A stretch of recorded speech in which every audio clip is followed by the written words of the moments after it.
인문학 강연 인생 수업 하우에 오신 여러분 모두 반갑습니다. 오늘 사회를 맡은 저는 아나운서 최현정입니다. 인생 수업 하우는 어떻게 하면 우리의 삶을 더 풍요롭게, 더 의미 있게 만들 수 있을까 하는 고민들을 함께 나누고자 하는 마음으로 기획하게 됐습니다. 우리의 고민들이 모이고 모여서 우리 사회를 더 살기 좋은 사회로 만들 수 있을 거라고 믿습니다. 오늘 이 시간을 통해서 우리가 좀 더 멀리 내다보고 또 깊이 생각할 수 있는 지혜와 힘을 얻어갈 수 있었으면 하는 바람입니다. 오늘 강연자를 소개해 드릴게요. 이분은 우리가 어떤 역사를 살아왔고 또 어떤 미래를 향해 나아가야 하는지 이 모든 것들을 미술을 통해서 이야기하고 찾아가시는 분입니다. 오늘은 미술이 마술보다 더 재미있는 이유를 들려주시겠다고 하는데요. 무척 기대가 됩니다.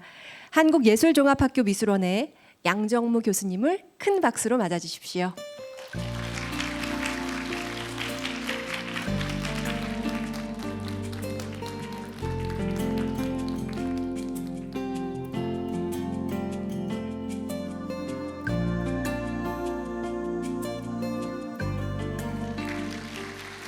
네, 방금 소개받은 양정무입니다.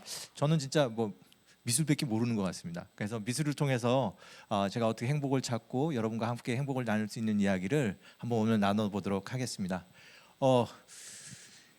미술이 재밌을까요? 마술이 재밌을까요? 당연히 마술이 재밌습니다. 저도 그렇습니다. 하지만 미술을 보다가 어느 순간에 미술이 마법같이 우리 마음을 흔들어 놓는 순간이 있습니다. 혹시 동의하실지 모르겠지만요, 오늘 제가 저에게 그렇게 다가온 5가지 작품을 한번 보면서 이야기를 한번 하도록 하겠습니다. 한번 이미지를 먼저 보면서 얘기를 해볼까요? 혹시 이 사진 보니까 생각나는 거 없으세요? 주머니에 휴대폰이 생각나십니까? 저도 하나 가지고 있습니다. 몇 년 전에 작고를 하셨지만 아직도 현대 사회에 굉장히 강한 영향력을 끼친 그런 기업인이라고 할 수 있습니다. 이 사진 보니까요, 어떤 사람이 대본에 그러더라고. 왜 저 사람 저렇게 건방져? 왜 그럴까요? 어떤 사람이 초상 사진, 요즘에 푸사라고 그러죠. 프로필 사진인데요. 거의 그 스티브 잡스를 얘기할 때 가장 대표적인 사진이 바로 이 사진일 겁니다. 우리를 정면으로 노려보고 있고요. 손으로 뭔가 제스처를 합니다. 언제 우리가 이런 손의 자세를 하죠? 좋은 생각이 났다. 유레카 이럴 때 아마 손짓을 저렇게 한다고 생각이 됩니다. 굉장히 자신감 있는 표현으로 우리를 마주하고 있습니다. 근데 이 표정, 이 자세 이게 굉장히 좋은가 봐요. 왜냐하면은 예능에서도 따라하는 걸 보면 저 예능 이름이 잡스인가 그랬습니다. 그때와는 또 다른 잡스였는데요. 저 작품이 어떻게 나한테 마법같이 다가왔을까요? 제가 하는 학문이 뭐라고 하냐면은 미술사라는 학문입니다. 마술사 아닙니다. 사실 제가 어디서 뭘 전공하세요? 그래서 제가 미술사요. 그랬더니 마술사요?라고 한 적이 사실 몇 번 있습니다. 그래서 오늘 같은 제목이 나오는 데는 그냥 근거가 없었던 건 아닙니다. 사실 저는 미술의 역사를 공부합니다. 미술을 통해서 한 사회가 어떻게 구성되는지 그런 것들을 공부하는 학문인데요. 이런 걸 공부하는 사람이 꽤 있습니다. 저만 하는 건 아닙니다. 국내에도 많은 연구자가 있고요. 특히 이제 해외에서는 굉장히 활발한 학문입니다. 미술사를 공부한 사람은요, 아마 자동적으로 스티브 잡스의 저 사진을 보면 다음 작품이 머릿속에 딱 들어옵니다. 바로 그 순간이 좀 속된 말로 하면 꽂히는 순간, 그리고 오늘 표현에 의하면 마법 같은 순간이 되는데요. 한번 보시죠. 안 비슷하세요? 이거 비슷하다고 그러셔야 되는데 괜찮습니다. 제가 5가지를 준비해 왔으니까요. 그 중에 한두 개라도 오늘 그게 청중의 마음을 흔들 수 있다면 저는 아주 기쁘게 돌아갈 수 있을 것 같습니다. 한번 보시면은요, 일단 얼굴을 정면으로 하고 있는 그 얼굴의 정면상, 손의 자세, 그리고 또 사실 자꾸 이렇게 보면 비슷한 부분이 되게 많습니다. 초롱초롱한 눈매. 여러분도 아시겠지만 사진이 그냥 사진이라고 믿는 분은 없으시죠? 이게 포토샵, 많이 손댄 사진입니다. 사실 스티브 잡스의 저 사진은 이분이 공식적으로 인정한 자기의 생애, 정리한 책의 표지에 들어가 있었습니다. 아시다시피 저분은 말기암을 앓고 계셨고 그때 저 사진을 찍었습니다. 그러니까 저 모든 세상에게 나는 이렇게 기억해 주세요라고 하는 그런 사진이라고 할 수 있죠. 굉장히 중요한 사진입니다. 남들에게 가장 오래 인상에 남고 싶었던 그런 사진인데요. 근데 놀라운 것은 500년 전 화가의 사진하고 너무 똑같다는 겁니다. 저 옆에 보시는 작품은 독일에서 500년 전 뉘렌베르크에서 활동하던 알브레이트 듀러라는 사람의 자화상입니다. 화가가 직접 자기 얼굴을 그린 거죠. 셀카의 원조입니다. 한번 보시죠. 그런데 원래 이 스티브 잡스가 창립하고 그리고 계속 세계적으로 유명하게 만든 그 기업 애플사의 그 가치가 여러 가지가 있지만 뭔가 창조하고 새로운 걸 만드는 건데요. 좀 이상하지 않으세요? 둘이 안 비슷하세요? 약간 비슷한. 이 정도면 많이 비슷한 겁니다. 미술사에서 이 정도 비슷하면 굉장히 많이 비슷하다 이렇게 하십니다. 물론 여기서 과학이나 수학이나 경제학 하시는 분들이 보이는 이 수치적 정확성하고 미술에서 보이는 어떤 구도나 명암, 처리 이런 거에서의 정확성은 약간 다르지만 오른쪽에 스티브 잡스 사진은 건너편을 참고하지 않고는 나올 수 없는 그런 이미지라고 얘기할 수가 있습니다. 근데 왜 베꼈을까요? 제가 이렇게 베꼈다니까 거의 기정사실화하지만 굉장히 참고한 거는 사실입니다. 그런데요, 재미있는 거는 뒤로도 베꼈습니다. 하나, 둘, 셋. 하느님의 얼굴에다가 자기를 집어넣어놨습니다. 이거 큰일 났는데 어떡하죠? 여기 굉장히 불경스럽다고도 할 수 있을 만큼 저돌적인 시도를 한 겁니다. 그런데 왜 500년 전에 화가의 모습을 하느님의 모습으로 그렸을까요? 500년 전에 화가의 어떤 사회적 대우는 어땠을까요? 지금보다 좋았을까요? 아닙니다. 지금보다 훨씬 더 못했습니다. 그 당시에 그냥 예술가적인 그런 대접보다는 일반 하급 노동자 정도의, 우리도 지금도 이런 표현이 있죠. 써도 되나요? 환쟁이 이런 표현으로 화가를 낮춰 부르기도 합니다. 그런데 뒤로는 자기 스스로를 좀 다르게 생각했던 것 같습니다. 이 그림을 보면 그냥 베낀 게 아니라 자기를 뭐처럼 드러낸 거예요? 신처럼 드러낸 부분들이 있습니다. 그 이유가 바로 뭐냐면 화가가 사회에서 존중받을 때가 있죠. 그게 바로 뭐냐면 무에서 아무것도 없는 데에서 새로운 것을 만들 때, 창조적 가치를 보일 때 우리는 화가들을 좀 새로운 각도로 보고 존경을 해줍니다. 그러면 듀러가 이렇게 자기를 그린 이유는 바로 화가가 뭐일 수 있다라는 거예요? 신의 영역을 조금은 가져와서 창조를 할 수 있다라는 겁니다. 뭔가를 만들 수 있다라고 선언한 거죠. 그래서 이 그림은 사실은 제가 아까 미술사를 하는 사람들은 다 아는 그림이라고 얘기했는데요. 화가가 세계를 인식하고 문제를 고민하면서 그림을 그리기 시작한 아주 중요한 순간, 소위 르네상스라고 하는 시간을 그림 한 점으로 뽑으라면 바로 이 그림을 뽑을 수가 있습니다. 그러면요, 이런 걸 제가 한번 만들어 보겠습니다. 이런 계보를 만드는 게 미술사학자 저희 학문의 중요한 하나의 이런 계보를 만드는 게 중요한 하나의 작업입니다. 이렇게 놓고 보면 우리는 스티브 잡스가 무엇을 생각했는지를, 이 머릿속에 무슨 말풍선이 달려 있는지를 알 수가 있습니다. 이 사람은 사실은 직업이 뭡니까? 기업인입니다. 우리나라에서 기업인에서 이렇게 자기를 찍을 수 있는 사람이 있을까요? 사실 그렇지 않습니다. 제가 가끔씩 기업 강의를 가는데요. 기업 강의를 가면 그 기업 안에 창업주 사진 이런 게 있습니다. 그럼 되게 근엄하고 딱 자리를 잡아갖고 사진을 찍어놓죠. 그런 거에 비하면 스티브 잡스는 굉장히 파격적인 자세를 하고 있는데요. 그런데 공교롭게도 계보를 가지고 있습니다. 이걸 이렇게 나란히 놓고 보니까 무슨 생각이 드냐면은 스티브 잡스는 자기를 기업인으로 생각하지 않고 뭐처럼 생각한 거예요? 창작하는 사람, 예술가형 기업인, 새로운 가치를 만들고 그것으로 기업을 이끈다라는 생각을 이 하나의 사진으로 얘기했다고 생각이 됩니다. 이거 멋있는 얘기인데요. 감사합니다. 이게 오늘 정말 저한테는 스티브 잡스의 저 사진 한 장이 새로운 기업가의 이미지, 21세기형 기업가는 창작하고 생각하는 걸로 사람을 이끌려고 하는 것을 저렇게 드러낸 게 아닌가라는 생각을 하게 됐습니다. 이렇게 많이 공감해 주셔서 너무 고맙고요. 그래서 제가 또 우리나라에 이런 사진이 또 우리나라에도 이런 초상화가 있습니다. 서양에만 있는 게 아니라 지금 너무나 유명한 국보 240호이기도 한데요. 이게 최근에 국보에 올라갔습니다. 이 작품 하나가 남대문만큼 중요한 작품이라고 인정한 셈인데요. 왜 그러냐면 지금 이 우리를 강하게 쳐다보는 저 눈매, 얼굴, 표정 이런 것에서 어떻게 보면 우리 할아버지들 사진, 우리 조상님들 사진 중에서 사진이라고 했는데요. 초상화 중에서 저렇게까지 우리를 어떻게 보면 당당하게 맞서서 쳐다보는 초상화는 지금까지 없었다라는 겁니다.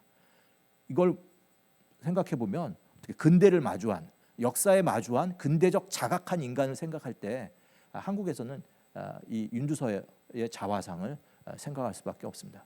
참 대단하시죠? 선비이신데 그림을 이렇게 잘 그리셨어요. 정말 보시면 자기 얼굴 거울을 놓고 반사한 것처럼 보입니다. 혹시 이 그림 클 거라고 생각하는데요, 크지 않습니다. 사이즈를 제가 좀 적어 넣었죠. 20.5에 38cm니까 A4보다도 좁고 길이만 조금 더 긴 그런 그림입니다. 하지만 그 종이 한 장이 주는 에너지가 어마어마합니다, 진짜. 그런데요, 이렇게 자세히 보시면 스트레스는 많이 받은 얼굴이세요. 다크 서클이 딱 걸려 있고 그러면도 그냥 눈을 쫙 하는데요.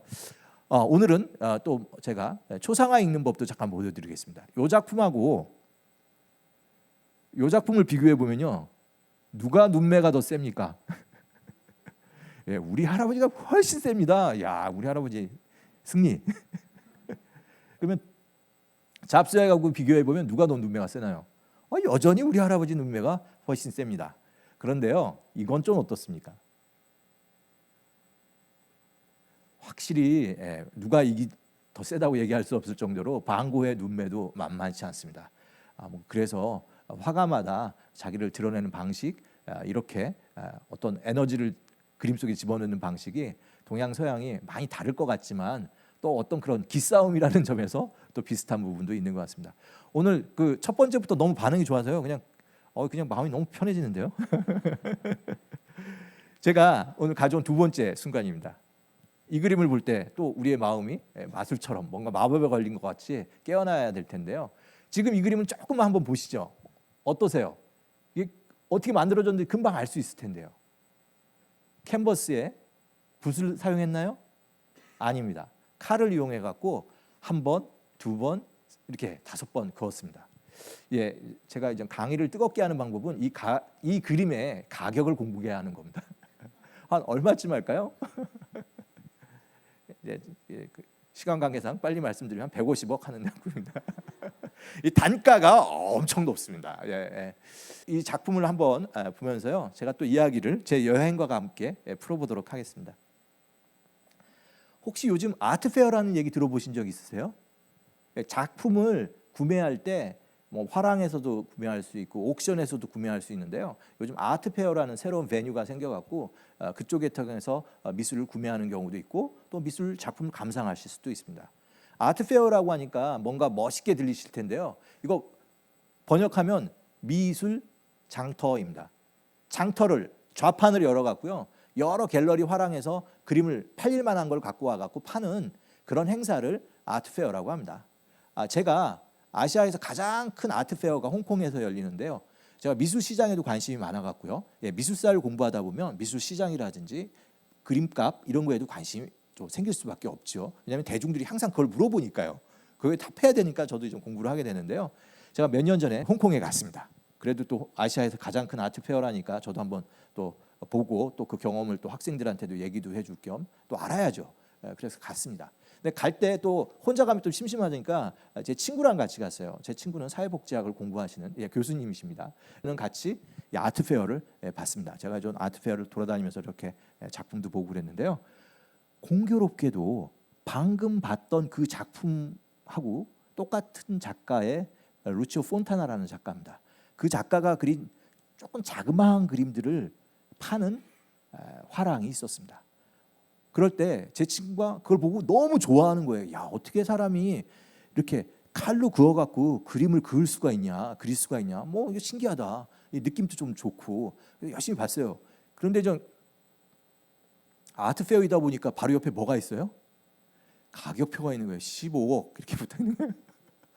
아니 이게 무슨 말이 안 되는, 이 몇 번 칼질하고 이걸, 제 친구가 너무 놀라는 거예요. 이게 그래서 이 가격을 정당화시켜야 될 또 의무가, 또 제가 또 약간의 이런 표현도 써도 되나, 설명충이거든요. 누가 물어보면 또 설명을 해줘야 되는 또 강박관념이 있어갖고 제가 그 주머니에서 스마트폰을 꺼내갖고 이런 사진을 보여줬습니다. 이렇게 이렇게 작업하는 모습 약간 신비롭지 않아요? 선승이 칼로 캔버스를 그으는, 손이 살짝 떨리는 그런 떨림까지 느껴지는데요. 그런 사진을 보여줬습니다. 근데 아무리 이런 사진을 보여준다고 한들 가격이 그게 정당화가 안 되죠. 그래서 저 궁리를 하다가 제가 요거를 보여줬습니다. 혹시 아직 모르시겠어요? 보이세요? 예, 바로 이 자동차, 이탈리아 자동차 피아티에서 만든 1993년도에서 만든 자동차인데요. 세계 자동차 디자인사에서 그래도 한 획을 그은 아주 명품 디자인 자동차입니다. 근데 이 자동차를 디자인한 디자이너가 방금 봤던 루치오 폰타나라는 작가의 작품에 속된 말로 꽂힌 겁니다. 그래서 그 작품이 가지고 있는 라인, 선의 표현을 어디다 집어넣은 거예요? 자동차 바퀴 위쪽 라인에다가 집어넣은 거죠. 이렇게 났습니다. 이거를 보여준다고 해도 물론 가격을 설명한 건 아닙니다. 물론 작품을 돈 주고 살 수도 있지만, 제가 오늘 이야기하는 또 하나의 메시지는 그 작품이 가지고 있는 표현, 새로운 가치를 안다면 또 다른 영역에서의 어떤 변화와 또 새로운 세계에 들어가는 어떤 계기가 될 수도 있다라는 걸 저희가 뭐 이런 작품을 통해서 좀 볼 수가 있습니다. 사실 루치오 폰타나의 작품은 굉장히 매력이 있어요. 예, 사실 그렇죠. 인간이 꼭 붓으로만 그림을 그리라는 법이 있습니까? 예, 칼로 그을 수도 있죠. 예, 예, 그렇지만 단순히 그어서 뭔가를 만든 게 아니라, 그었기 때문에 붓으로는 결코 표현할 수 없는 아주 매력 있는 라인이 만들어졌습니다. 팽팽한 캔버스에 선이 그어지면서 이게 벌어지는 틈이 아주 묘하게 긴장감을 형성합니다. 그리고 이 작가는 그걸 알고 있었죠. 그래갖고 캔버스 배경 뒷면을 아주 어둡게 만들었습니다. 그래서 굉장히 깊은 공간감을 주고요. 나름 아주 신비로운 느낌 같은 것을 주었기 때문에 이거는 우리가 일상적으로 경험하지 못하는 그런 메시지를 줬다고 생각할 수가 있습니다. 이게 제 두 번째입니다. 괜찮습니까, 이것도? 예, 감사합니다. 예. 오늘 왜 이렇게 반응이 좋죠? 네. 사실은 제가 그 세 번째에서 뭔가 승부를 걸려고 지금 승부수를 띄우려고 했는데 벌써 이게 잘 돼서 오늘 마음이 아주 흡족합니다. 제가 오늘 제목을 미술이 마술이 될 때라고 얘기를 했습니다. 혹시 마술사가 가장 드라마틱할 때 무엇을 하나요? 뭔가를 없앱니다. 사람이 나와서 싹 없애든지 뭐 사물을 없애든지 그럽니다. 지금 이 건물은 독일 국회의사당 건물입니다. 자, 이 건물을 제가 한번 없애보도록 하겠습니다. 하나, 둘. 썰렁한가요? 예, 역시 탄성은 결코 기대하지 않았지만 아무 반응이 없군요. 예, 1995년에 불가리아 출신의 미국에서 활동하는 크리스토라는 작가가 저 어마어마한 건물을 은색 천으로 싸서 2주 동안 우리 눈앞에서 없애버렸습니다. 뭐 일종의 없애버린 거죠. 로프로 감아서 포장을 해버렸습니다. 혹시 국회의사당 자주 가십니까, 우리나라에서? 그러시지 않죠. 갈 일도 없을 뿐만 아니라 뭐 굳이 갈 일이 진짜 없죠. 마찬가지입니다. 그 정치적 그런 건물은 일반 대중이 약간 뭐 경계심도 있고 잘 가지 않는데, 이 작가의 이러한 새로운 어떤 예술적 도전에 의해서 이 베를린에 있는 독일의 국회의사당은 미술계에서 축제의장으로 1995년에 완전히 바꾸게 됩니다. 수많은 사람들이 여기에 가서 그 변화된 새로운 어떤 시각적 환경에 그 놀라움을 표하고 즐겁게 시간을 보냈습니다. 제가 조금 이따 사진을 몇 장 더 보여드릴 텐데요. 한 가지 놀라운 거는 이 작가도 정말 놀랍습니다. 이 일을 1971년부터 구상을 해갖고요. 이 독일 수상을 5번이나 만나러 갔대요. 바뀔 때까지 계속 이건 좀 해달라고. 사실 그렇죠. 우리나라에서 누가 외국에서 작가가 와갖고 우리 국회의사당을 천으로 쌀 테니까 그걸 해달라고 하면 그걸 할 일은 거의 만무하죠. 예, 한번 이 작가의 얼굴을 한번 보겠습니다. 이게 진짜 도전이죠. 이 모형을 만들고 다니면서 이렇게 할 테니까 좀 해주세요. 이걸 한 겁니다. 하지만 결국 95년에 이 일을 해내고 말았던 거죠. 그래서 드로잉을도 만들고 이걸 팔아갖고 펀딩을 한 겁니다. 이 작가의 어떤 이런 노력 때문에 사실 독일 국회의사당은 2차 대전 패망을 알리는 독일인의 실추된 자존심의 어떤 상징이었는데 결과적으로 이런 예술적인 일종의 치유 때문에 저 공간은 새로운 통일된 독일의 그 정부의 상징적 건물로 다시 태어나게 됐죠. 이렇게 된 겁니다. 정말 사람 많지 않아요? 예. 비포, 애프터가 됐습니다. 저 과정에 예술의 힘이 있었던 것이죠. 여기서 제가 오늘 약간 굉장히 뜻깊은 자리라서 약간 공부하는 컷도 가져왔습니다. 제가 이런 걸 보여주면요 어떤 질문이 나오냐면 저 좋은 건 알겠는데 저런 게 미술이에요? 이렇게 질문하시는 경우도 있습니다. 왜냐하면 그냥 이거는 그런 어떤 하나의 이벤트를 한 다음에 일주일, 2주일 되면 그냥 다 지나가고 없는 거예요. 가서 보면 어떤 기록도 안 남아 있어요. 그냥 사진만으로 남는 건데요. 우리가 미술이라고 하면 어떻게 생각하는 거죠? 저런 모나리자, 뭐 저처럼 뭔가 확실한 게 있어야 되는데 그냥 사실 그렇긴 하죠. 요즘 우리나라 서울시 아니면 전국 곳곳에 저런 일종 행사성 이런 예술 행사가 좀 있습니다. 저런 것을 어떻게 이해할까? 약간 걱정도 되시죠? 그래서 제가 아주 쉽게 오늘 정리하는 겁니다. 미술이 신조어인 거 아세요? 100년 전에 미술이라는 용어가 있었을까요? 없었을까요? 죄송합니다. 100년 전에 있었습니다. 150년 전에 있었을까요? 없었을까요? 자꾸 미술이 어렵게 느껴지는 이유는 미술이 신조어라는 겁니다. 예, 우리나라한테는 요즘에 뭐 새로운 신조어 많죠. 스마트폰, 텔레비전도 옛날에는 우리 TV 수상기라고 부르다가 요즘 그냥 텔레비전 이렇게 부르기도 할 만큼 사실 자꾸 새로운 용어들이 들어오는데요. 미술이라는 용어는 한 120, 30년에 우리나라한테 처음 들어온 그런 용어입니다. 그 전에는 그럼 우리가 미술이 없었나요? 있긴 있었는데요. 이런 것들을 다 묶어서 건축, 회화, 공예 이런 걸 묶어서 미술이라고 부르는 용어는 우리한테 좀 늦게 들어옵니다. 미술을 보면 영어로는 파인 아트, 프랑스어 보자르, 독일어 쉐네 쿤스트라는 용어의 합성어입니다. 그래서 우리나라 딱 보시면 형용사, 명사가 합쳐지면 어느 게 중요합니까? 갑자기 공부하는 모드로 넘어갔습니다. 형용사, 명사면 뭐가 중요하죠? 아닙니다. 명사가 중요합니다. 형용사, 명사일 경우에는 명사를 형용사가 꾸며주니까 보통은 우리가 명사가 더 주인이 되는 것이죠. 근데 미술에서 주인공은 그러니까 미입니까? 술입니까? 어원을 따지면 확실히 기술이 맞습니다. 실제로 히라버에서 왔는데요. 히라버에서 미술은 테크네라는 뜻입니다. 좋은 기술이 뭐가 되는 거예요? 미술이 되는 것이죠. 미술의 핵심은 좋은 기술입니다. 근데 이제 미가 요즘에 너무 강조되다 보니까 사람들이 미술을 볼 때 뭘 기대하는 거예요? 아름다움에 너무 빠져 있는데요. 우리가 그렇지 않은 경우들을 좀 많이 보는데요. 어쨌든 제가 잠깐 역사 기행을 하면 오늘 뜻깊은 자리입니다. 이런 것도 보고요.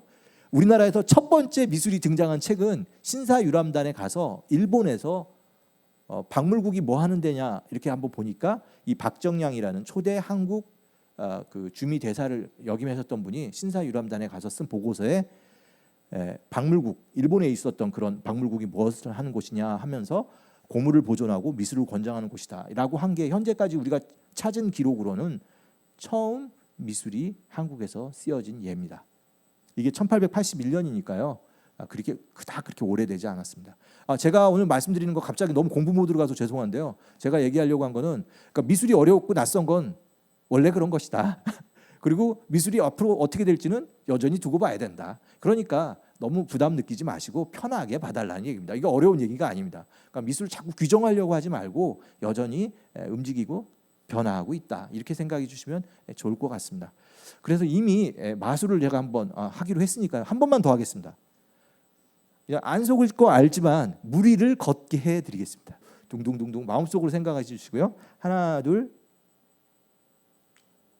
이건 좀 낫죠. 예, 방금 그 작가가 한 프로젝트입니다. 꼭 우리 남해안 같이 섬이 많은 그런 곳인데요. 북부 이탈리아에 있는 한 섬을 배로만 갈 수밖에 없던 이곳에 이런 부유물을 띄어갖고 다리를 놓은 거죠. 이게 이 작가가 2016년에 했던 플로팅 피어스라는 프로젝트입니다. 2.5km 정도를 저런 다리를 이어서 평소에는 배로밖에 갈 수 없는 저 섬을, 고독한 섬을 육지로 이어버렸습니다. 대단한, 어떻게 보면 정말 마법 같은 일을 벌인 거죠. 이분이. 사람은 이렇게 많이 모였습니다. 그런데요, 이게 미술일까요? 증거가 있습니다. 2016년 그해 단일 행사로 최고의 관객을 모은 미술 전시회는 이걸로 언론에서 인정했으니까 이거 미술입니다. 제가 얘기하지 않아도 바로 이러한 실험을 할 수 있다면 미술은 참 행복하고 재미있는 그런 세계라고 생각이 됩니다. 우리가 여기 모였던 이 많은 사람들은 이 동네 사람도 있을 것이고 이런 행사에 흥분해갖고 찾아간 사람도 있을 겁니다. 물론 이 프로젝트는 없어지지만 이 프로젝트에 참가한 이 사람들은 전혀 기존에는 느껴보지 못했던 새로운 경험을 가지고 가는 것이죠. 이것들을 무시할 수 없는 경험이라고 저는 생각이 됩니다.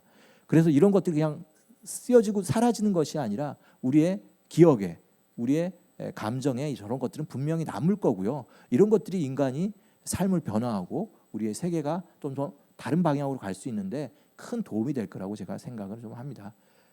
그런데 이제 우리는 저런 거 잘못하면 왜 일회성 행사에 국가 세금을 넣어갖고 뭐 이런, 제가 갑자기 왜 이렇게 흥분할까요? 그냥 넘어가겠습니다. 이분이십니다. 제가 마술사 얘기를 하니까요, 해리포터가 생각나는데 방금 분은 덤블도어 선생님하고 더 많이 닮은 것 같습니다. 넘어가도록 하겠습니다.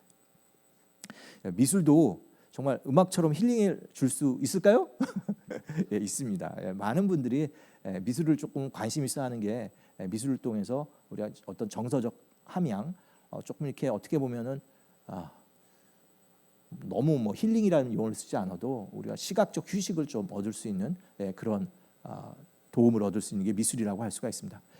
지금 보시면 지금 이 작품은 미국 작가 마크 로스코의 작품인데요. 이것도 또 분위기를 제가 띄우는 방법으로 합니다. 아까 작품 칼로 그은 거하고 이 작품하고 어떤 작품이 더 비쌀까요? 이렇게 물어본 결과 이 작품이 더 비싸다는 뜻이 약간 있습니다. 한 2배쯤 더 비쌀 것 같습니다. 그러니까 뭐 3배일 수도 있습니다. 이걸 왜 설명하냐고 하면 저도 잘 모르겠습니다. 그냥 일단 넘어가도록 하겠습니다. 이거 얘기 들어보신 적 있으세요? 저는 이거 듣고 너무 이게 흥분했습니다. 정말 저거 있을 만한 행사다. 그리고 올해만 있는 게 아니라 2번을 했더라고요. 벌써 그게 바로 겁니다. 이거 나름대로 규칙이 있습니다. 그냥 멍을 때리는 게 아니라요. 1시간 동안 이게 멍을 때려야 되는데요. 그 스마트폰 보면 당연히 탈락입니다. 그리고 중간중간에 혈압도 재고요. 인기상 체크도 합니다. 진짜 이 사람이 멍을 때리고 있는지. 누가 1등을 했을까요? 여전히 4차원 세계가 1등을 하더라고요. 작년에는 중2, 올해는 곧 초등학교 5학년이 1등했다고 그러는데요. 일단 자세부터, 입고 다니는 옷부터 이게 멍을 때릴 수 있는 자세가 돼야 됩니다. 제가 이 얘기를 잠깐 해드리겠습니다. 인간이 가장 창조적인 순간이 멍 때릴 때인 거 아세요? 사실 뭔가 새로운 생각을 하려면 머리를 좀 비워야 됩니다. 근데 우리가 요즘 머리를 그걸 비울 수 있는 시간을 주나요? 안타깝게도 쉬는 시간에도 스마트폰을 보거나 다른 어떤 SNS를 하거나 또 여러 가지 일을 하게 됩니다. 그러니까 진짜 뇌가 쉴 수가 없는, 몸은 쉬더라도 뇌는 쉴 수 없는 그런 긴박한 삶들이 하루하루를 이어가고 있는데요. 사실 이렇게 멍을 때린다라는 거, 이건 굉장히 어떻게 보면은 우리가 삶의 여유를 찾고 생각을 다시 전환할 수 있는 굉장히 중요한 그런 것이 됩니다. 제가 오늘 얘기하려고 하는 거는 미멍이라고 할까요? 미술로 멍 때리기 이런 겁니다. 미술을 좀 보시면서 그냥 멍을 때릴 수도 있지만 미술을 보면서 좀 눈도 쉬고 뇌도 쉬고 그러면서 이전 우리가 어떻게 보면 더 나아온 리프레시먼트를 해서 새로운 어떤 활력을 얻을 수 있는 그런 계기를 또 가질 수도 있을 것 같습니다. 혹시 제 오늘 강의를 들으시니까요, 그 주변에서 친구들이나 아니면 자제분이 멍하게 있을 때 너 왜 그러니 그러시면 안 됩니다. 굉장히 창의성의 세계로 들어가고 있구나. 그렇게 생각하면서 격려하고 더 때려라. 뭘 더 깊게 해라. 이렇게 좀 하셔야 됩니다. 제가 이 얘기는 꼭 기업 강연 가서 꼭 합니다. 이게 특히 사장님이 앞에 계실 때는 부하 직원이 멍 때릴 때 이게 회사를 위해서 가장 창의적인 순간이다. 그렇게 생각해 달라. 제가 이렇게 착한 말을 많이 하고 다닙니다. 자, 한번 일화를 하나 소개시켜 드리겠습니다. 지금 이분은 조너스 소크 박사님이시고요. 아마 생의학자로도 전설적인 분이십니다. 그러니까 20세기 그 소아마비 백신을 개발해서 인간을 괴롭혔던 수천 년 괴롭혀왔던 소아마비라는 질병을 완전히 정복하게 하는데 큰 역할을 하신 그런 분입니다. 이분은 뭐 당연히 알려진 대로 아주 유명한 워커홀릭입니다. 월화수목 금금금. 뭐 어느 분이 또 생각이 나는데요. 어쨌든 그런 생각을 했습니다. 그런데 이분이 엄청나게 중요한 그 소아마비의 백신 이런 걸 찾는 답을 실험실에서 찾는 게 아니라 어디서 찾은 거예요? 성당에서 찾았습니다. 성당에서 여행을 하다가 성당을 거닐다 보니까 갑자기 머리에 조각 땄던 모든 문제들이 입체적으로 갖다 맞춰지면서 새로운 아이디어가 확 떠올랐다는 거예요. 그래서 이분은 돌아와서 자기 이름을 딴 굉장히 중요한 연구소를 지을 때 그 전설적인 건축가죠. 루이스 칸이라는 사람에게 나의 연구소는 어때야 된다라는 거죠. 자기가 이제 생각해 보니까 생각이 그렇게 달라지고 뭔가 변화가 생겼던 이유는 바로 뭐라는 거예요? 천장이 높았기 때문에. 우리 오늘 천장 높습니다. 비슷한 분위기인데요. 천장이 높았기 때문에 생각이 활성화되었을 거라고 생각을 하고요. 그러면서 그 건축가에게 나의 연구소는 뭘 높여라? 천장을 높여라라는 얘기를 하게 됩니다. 그래서 천장이 높은 연구소가 하나 나가게 됐고요. 이 그 요너스 서크 박사님의 그 연구소는 지금도 천장 때문인지 아니면 여러 가지 다른 또 이유도 있겠지만 노벨상 수상자가 6명까지 배출된 그런 대단한 연구소가 되었습니다. 여기까지가 일반적으로 알려진 이야기고요. 제가 또 누굽니까? 미술사학자니까 연구를 해야죠. 도대체 이분이 어디를 가셨길래 그렇게 좋은 생각을 가졌을까 해갖고 제가 뒤져봤습니다. 그랬더니 그냥 난 뒤에 가까운 데 가신 게 아니더라고요. 여기 어딘 줄 아시죠? 혹시 아시십니다. 지금 우리 교황님이 성함이 어떻게 되시죠? 원래 프란치스코 성인께서 태어나시고 활동하시고 묻히셨던 곳이 바로 이 아시시고요. 이 요너스 소크 박사님은 아마 이 아시시를 여행하시다가 평소에 찾지 못했던 그 어마어마한 인생의 해답을 여기서 찾았다고 봅니다. 그러면 우리도 한번 따라가 들어가 봐야겠죠? 제가 좀 뜸을 들이면서 들어갑니다. 그래야지. 이제 문 앞에 섰습니다. 이젠 들어가야죠. 하나, 둘, 셋. 들어갔습니다. 바로 이 성당이 아시시 프란체스코 스토어의 대성당입니다. 그래서 여기에 거리면서 아마 새로운 어떤 공간적 체험을 하면서 평소에 찾지 못했던 답을 여기서 얻었다고 볼 수가 있습니다. 그런데요, 제가 여기 어디입니까? 이게 너무 뻔한가요? 명동성당입니다. 제가 이걸 보여드리는 이유는 아시시 성당의 천장이 19m입니다. 명동성당의 내부 천장 높이가 몇일까요? 혹시 알고 계세요? 18.3m로 되어 있습니다.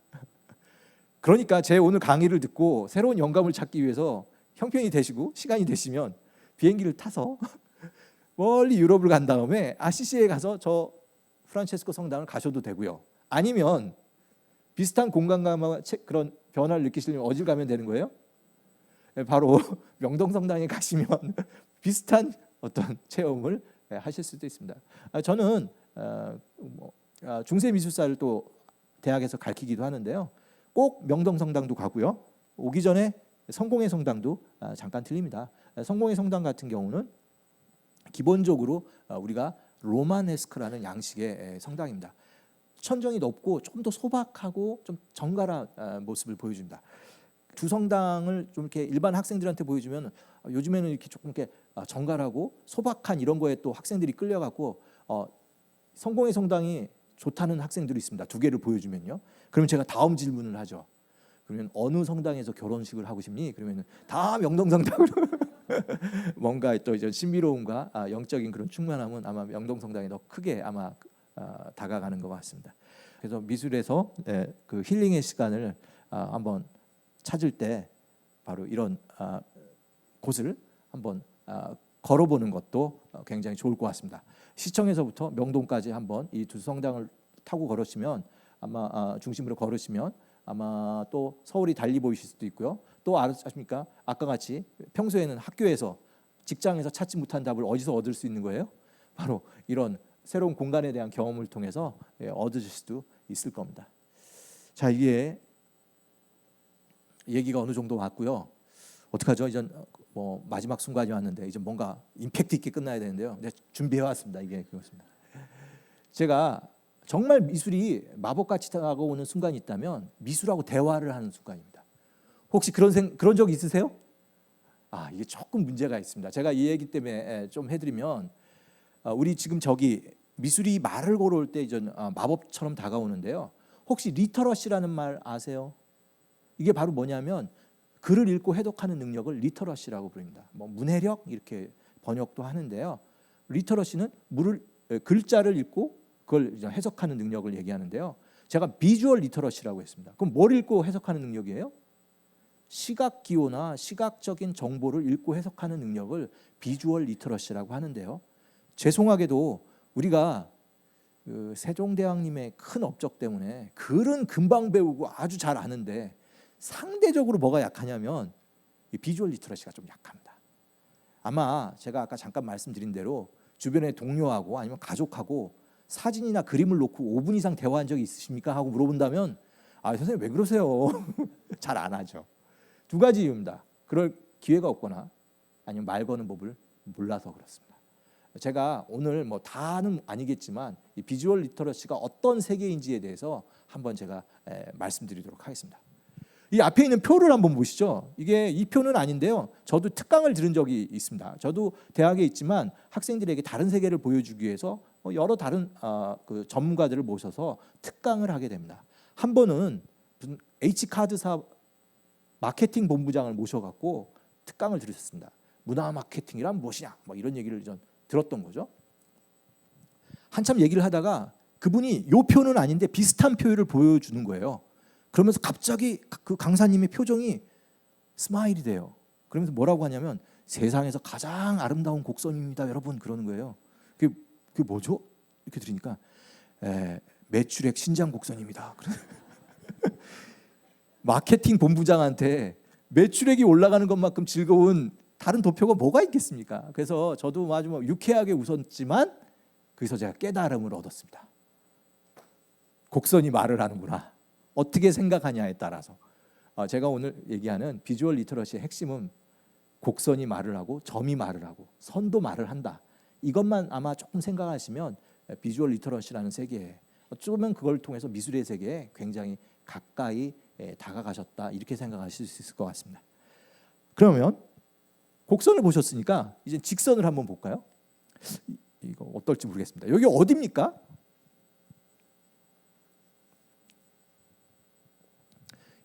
중국에서 무슨 아마 국회 정도 되는 그런 곳에서 회의를 준비하기 위해서 소지품 아마 뭐 이런 것들을 정리하는 겁니다. 찻잔 줄 맞추는 거, 뭐 필기구 줄 맞추는데 저거를 줄자를 이용해서 저렇게 하나씩 직원들이 저걸 맞추고 있는 거죠. 자, 어쨌든 여기는 무슨 선이에요? 직선입니다. 자, 그러면 곡선도 보셨고 직선도 보셨기 때문에 다음을 한번 보시죠. 자, 어디가 곡선의 세계고 어디가 직선의 세계인지 조금 느낌이 오십니까? 한쪽 몬드리안이 보여주는 것은 아주 질서정연한 세계입니다. 오른쪽 잭슨 폴록을 보여주는데요. 저쪽은 굉장히 자유롭고 뭐 전통과 무관할 정도로 마음대로 움직이는 그런 선의 흐름이 있습니다.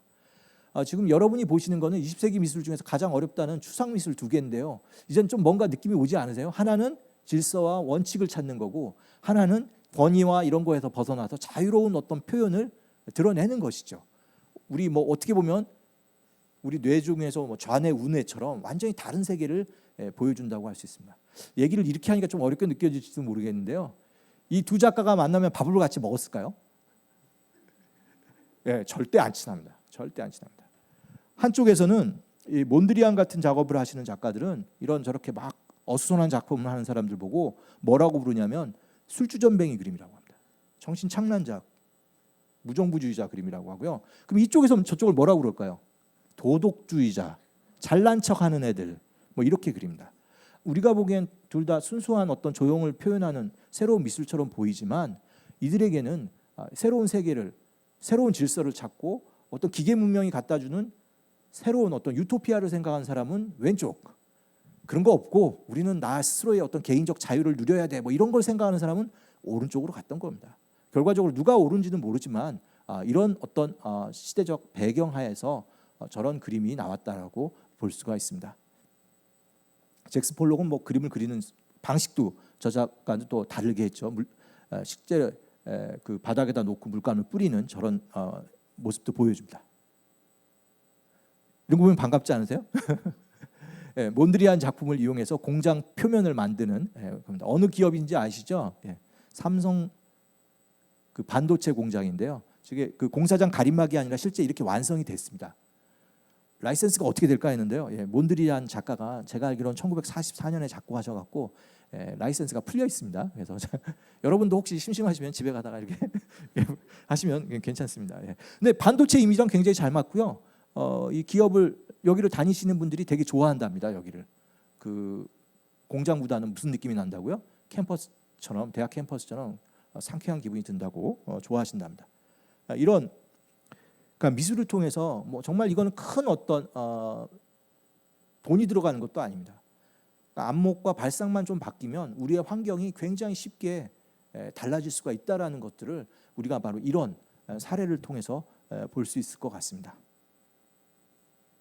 자, 이제 거의 제 수업이 마감이 되는데요. 그래도 저도 계속 이렇게 했는데 질문도 하고 공부가 잘 됐는지 물어도 보고, 역시 선생님답게 꼭 뭐를 하는 거예요? 시험을 봐야죠. 자, 제가 오늘 말씀을 드렸습니다. 점, 선 다 이게 의미가 있을 수 있다 이렇게 얘기했는데요.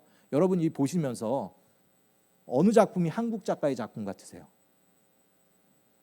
죄송합니다. 이거 굉장히 쉬운 문제인데 사실 이 두 작가는 똑같은 걸 고민했어요. 미술을 가장 최소 단위로 만들었을 때 뭐만 남아요? 붓터치만 남는다고 생각했는데 한쪽은 붓터치라고 해도 뭔가 좀 있게 표현을 한 거고 한쪽은 아주 절제된 행위로 살짝 긋고 떨어 끝내버렸습니다. 사실 그 오른쪽이 한국 작가의 작품입니다. 이우환 씨의 작품인데요. 사실 저런 세계는 굉장히 필요한 미술이죠. 여러분들 한번 이런 생각이 들어요. 하다가 망칠 때가 많아요? 안 하다가 망칠 때가 많아요?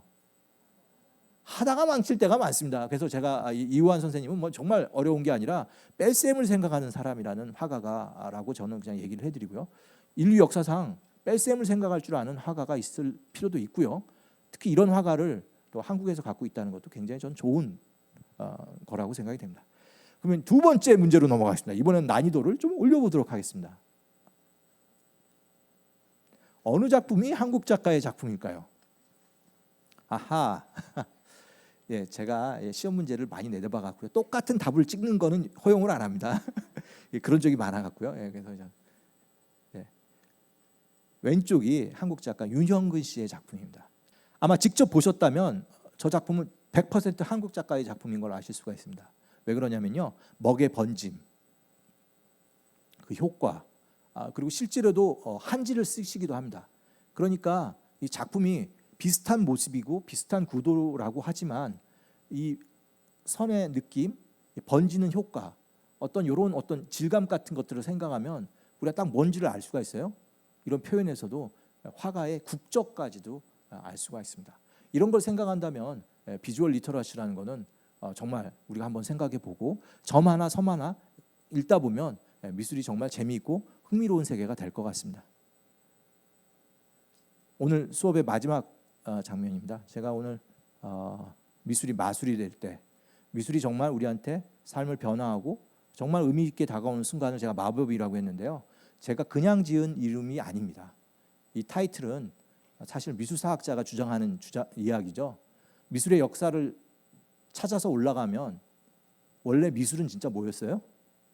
마술이었습니다. 지금 여러분이 보시는 거는 인류가 남긴 가장 오래된 미술의 하나입니다. 그 구석기 동굴벽화에 있는 위치는 프랑스 남부 지역에 가면 석회암 동굴지대가 있는데요. 그 중에서 저런 황소떼 같은 저런 그림들이 그려진 동굴들이 발견이 되고 있습니다. 지금도 몇 년 단위로 하나씩 발견되고 있죠. 오래된 거는 3만 년, 그래서 적게 잡아도 2, 3만 년 전에 지금은 저런 그림을 인류가 그렸던 겁니다. 그리고 이런 그림을 그린 사람들은 그냥 취미로 좋아서 이런 게 아니라 자신의 삶을 영위하기 위한 굉장히 중요한 의식이나 행사를 치르고 그 결과로 이런 그림을 남겼다고 생각이 됩니다. 그래서 이런 그림을 그린 화가는 그때는 진짜 뭐였어요? 마술사였다라는 거고요.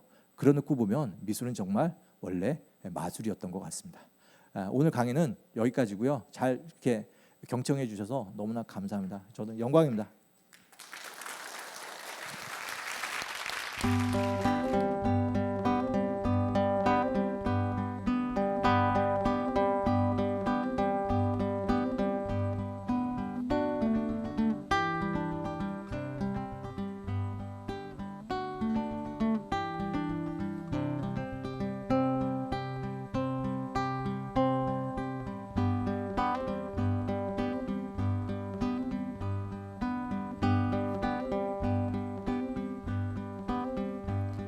그는 밤에 가로수 길을 따라 걷고 있었지. 그곳이 큰 길에 도로변인 줄도 모른 채 겨우 올라탄 좌석버스 안에 내게 다가와 술 취한 목소리로 내게 말했지. 원래가 서울이 고향이신지.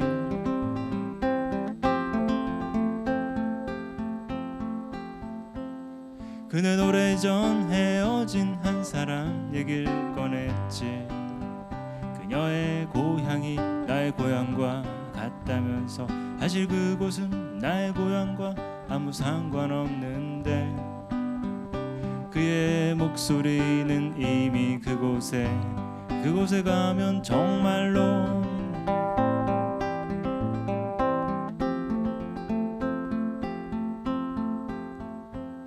그는 그녀가 들려주었던 가로수길 얘기를 했지. 같이 가보기 전에 헤어진 사람 사실 그곳은 나의 고향과 아무 상관없는데 그의 목소리는 이미 그곳에. 그러나 생각해보니